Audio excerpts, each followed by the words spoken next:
नमस्कार, एडवोकेट कपीश श्रीवास्तव के साथ आज की चर्चा में आपका स्वागत है। आज की चर्चा का विषय UP consolidation of holding act 1953 का जो इंट्रोडक्टरी पार्ट हम देख रहे थे उसका पार्ट 2 है। पार्ट 1 में हमने देखा सेक्शन 1 से 24 तक। हमने देखा कि कंसोलिडेशन ऑफ होल्डिंग एक्ट का मेन पर्पस क्या है, उद्देश्य क्या है। होल्डिंग यानी भूमि का कोई टुकड़ा और कंसोलिडेशन उसे एकत्र करना। तो जो भी स्कैटर्ड होल्डिंग्स है उनको एक जगह एकत्र करके एग्रीकल्चरल के काम को बेहतर ढंग से करने के लिए स्टेट गवर्नमेंट ने इस एक्ट को लेजिस्लेट किया।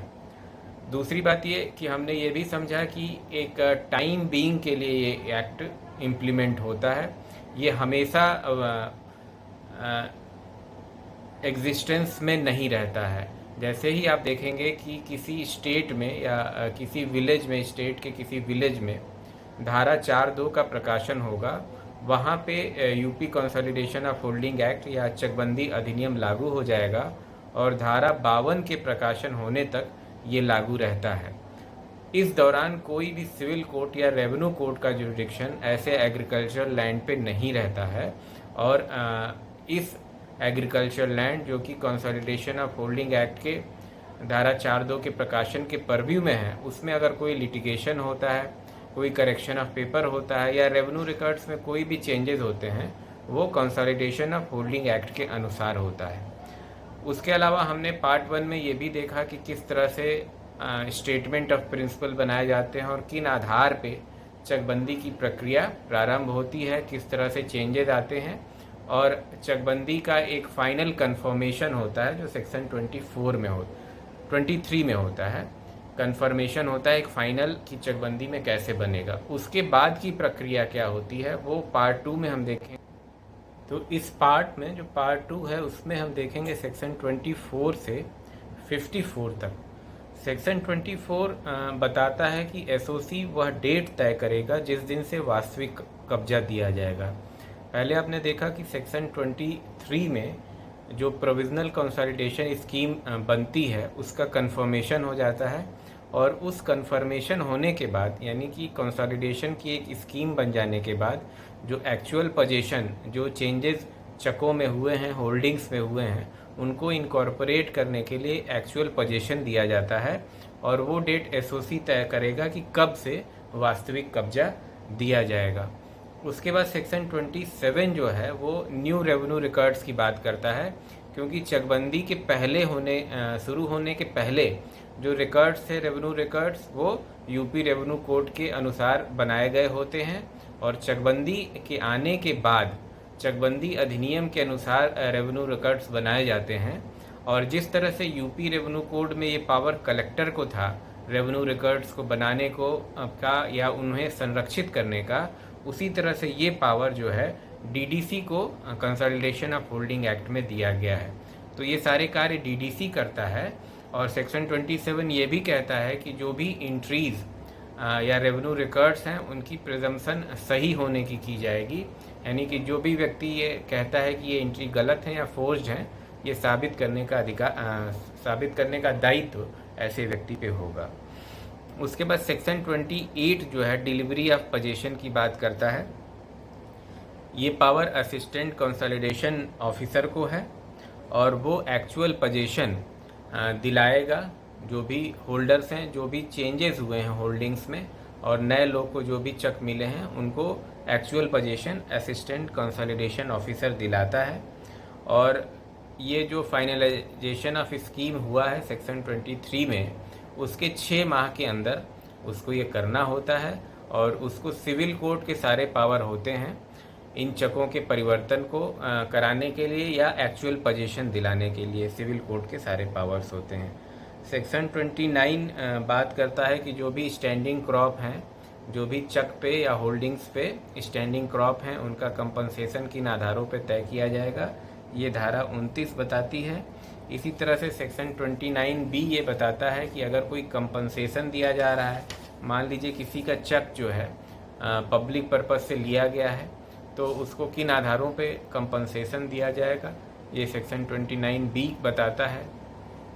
उसके बाद सेक्शन 30 एक सामान्य सी बात करता है कि जैसे एक चक से आप शिफ्ट हो जाते हैं दूसरे चक पे, तो जो पहले वाला चक है उस पे आपके सारे अधिकार समाप्त हो जाएंगे और नए चक पे आपको सारे अधिकार जो भी एक टेन्योर होल्डर के होते हैं वो मिल जाएंगी। यह सेक्शन 30 बताता है।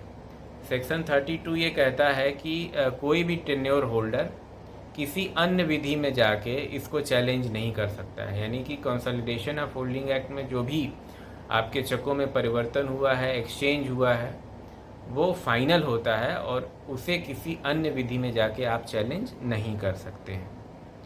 उसके बाद इस पार्ट में जो एक महत्वपूर्ण सेक्शन है वो सेक्शन 42A है, जो करेक्शन ऑफ क्लरिकल एरर और अरिथमेटिकल एरर की बात करता है। इन चकों का परिवर्तन करते समय या पेपर वर्क करते समय कई बारी क्लरिकल एरर या कोई भी अरिथमेटिकल एरर हो सकता है, तो उस एरर को, जिसको हम लिपिकीय त्रुटि कह सकते हैं, उसको कंसोलिडेशन ऑफिसर या SOC settlement officer consolidation correct कर सकता है।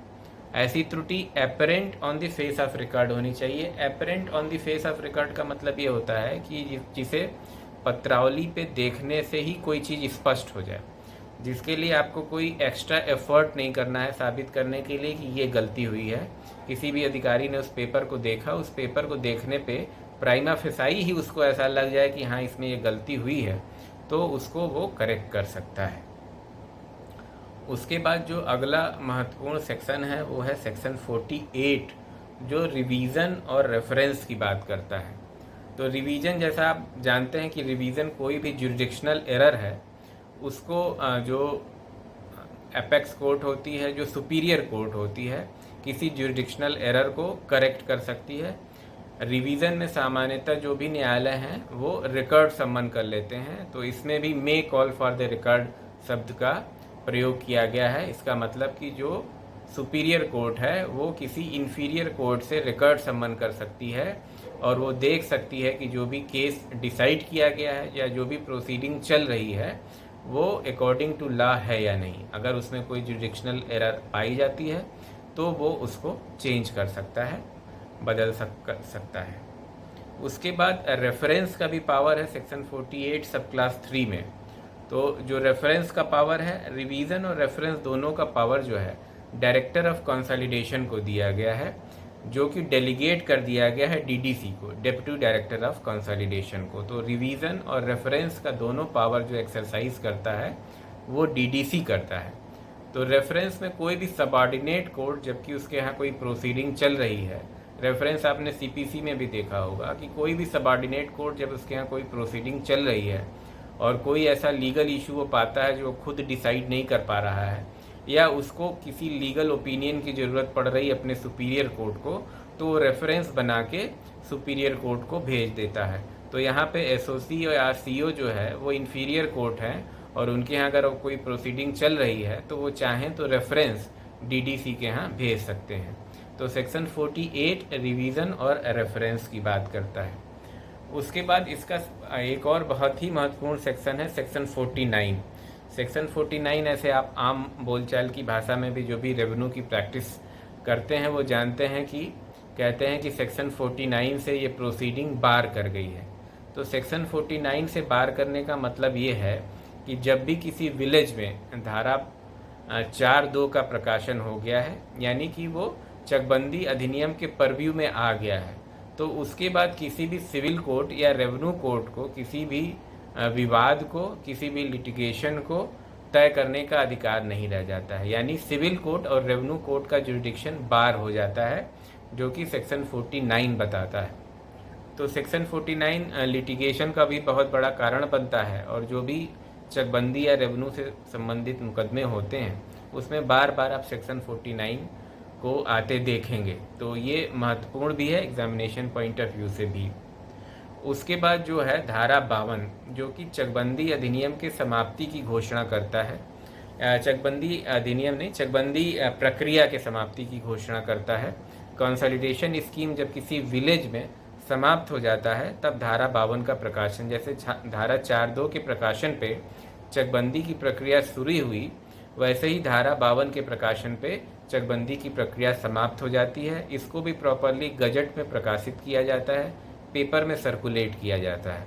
तो जैसा कि मैंने पहले भी कहा कि चकबंदी प्रक्रिया एक टाइम बीइंग होती है। किसी भी विलेज में एक ख़ास समय पे शुरू होती है और ख़ास समय पे समाप्त हो जाती है। जब तक ये प्रक्रिया वहाँ चल रही है तब तक वहाँ पे चकबंदी अधिनियम ही लागू होता है एग्रीकल्चर लैंड पे, और उसके समाप्त होने या चकबंदी प्रक्रिया के शुरू होने के पहले यूपी रेवेन्यू कोड लागू होता है। इसके बाद जो इसका आखिरी सेक्शन है धारा 54, वो कहता है कि स्टेट गवर्नमेंट को इस संबंध में कोई भी रूल बनाने का अधिकार होगा। तो इस तरह से हमने देखा चकबंदी अधिनियम के इंट्रोडक्टरी पार्ट को, जो मैंने 2 पार्ट में विभक्त कर दिया था ताकि कन्फ्यूज़न ना हो, और इसके जो महत्वपूर्ण सेक्शन हैं उसको भी मैं अलग अलग इसको डिस्कस करूँगा अपने आने वाले वीडियोज़ में। और जो भी पार्ट मैं लेता हूँ मैं अपने एक्सपीरियंस के आधार पे, या जो भी मैंने कॉम्पिटिटिव एग्ज़ाम्स में भी जो मुझे अनुभव मिले हैं उनसे मैं देखता हूँ और वो मैं आपको पढ़ाने की कोशिश करता हूँ, डिस्कस करने की कोशिश करता हूँ। लेकिन ये लायबिलिटी आपकी है जो करंट समय में एग्ज़ामिनेशन में अपीयर हो रहे हैं, कि आप लगातार अपनी स्ट्रेटजी बनाइए, प्रीवियस पेपर्स को देखिए, क्या महत्वपूर्ण है उसको देखिए। और मैं तो आपको बताता हूँ समझाने के लिए एक कहानी की तरह से। जब भी आपको एग्ज़ामिनेशन में अपीयर होना होगा, आपको बेयर एक्ट में जो भी शब्द यूज़ हुए हैं, जो भी वर्ड्स यूज़ हुए हैं, उनको ज़्यादा से ज़्यादा लीगल टर्मिनोलॉजी को यूज़ करना होगा। जो बेयर एक्ट में या बुक्स में, जो लीगल बुक्स में लिखा गया है, उन्हीं भाषा में आपको लिखने की अपनी प्रैक्टिस करनी होगी, और इस तरह से आप बेहतर प्रदर्शन कर पाएंगे। तो मेरी शुभकामनाएं आप सबके लिए। आज के लिए इतना ही। नमस्कार। और हाँ, अगर आपने सब्सक्राइब नहीं किया, सब्सक्राइब कर लीजिए। Thank you.